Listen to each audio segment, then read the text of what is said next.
మన బేసిక్గా మనం ఆంధ్రులం కాదు, కళింగ మీన్స్ కటక్ నుంచి మనం ఇటు దిగుమతి అయ్యాం. కావాలంటే చరిత్రకారులు ఇక్కడ ఇంకో చరిత్రకారులు పక్కన ఉన్నారు. కటక్ నుంచి దిగుమతి అయ్యాం మనం.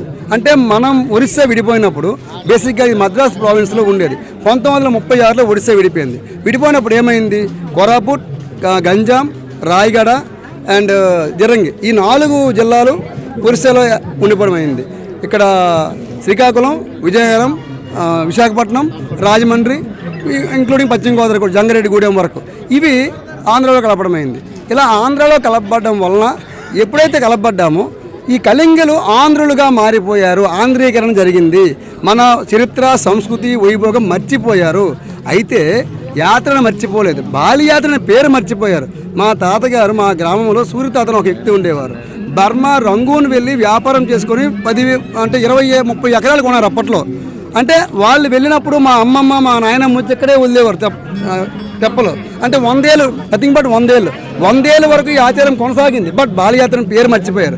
కాబట్టి ఒక చరిత్రకారుడిగా, కళింగ ప్రాంతం పట్ల అభిమానం ఉన్న వ్యక్తిగా మేమేమంటున్నామంటే ఈ యాత్రని పునరుజ్జీవం, ఇది ఒక సాంస్కృతిక పునరుజ్జీవన ఉద్యమంగా మేము భావిస్తున్నాం. ఎప్పుడైతే మన చరిత్ర, మన సంస్కృతి మనం తెలుసుకుంటామో అప్పుడు మన ప్రాంతానికి పూర్వవైభవం వస్తుందని చెప్పేసి మా రాష్ట్రం మళ్ళీ కళింగ ప్రదేశ్గా మళ్ళీ ఒక కలిసికట్టు, ఒక ఫీలింగ్ మనలో ఏర్పడుతుందని చెప్పేసి భావిస్తూ ఉన్నాం.